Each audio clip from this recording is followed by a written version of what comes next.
సరదాగా నీళ్ళకొచ్చినాదంట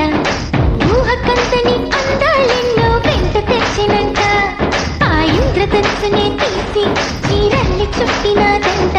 ఈ లోకమంతా మరి తన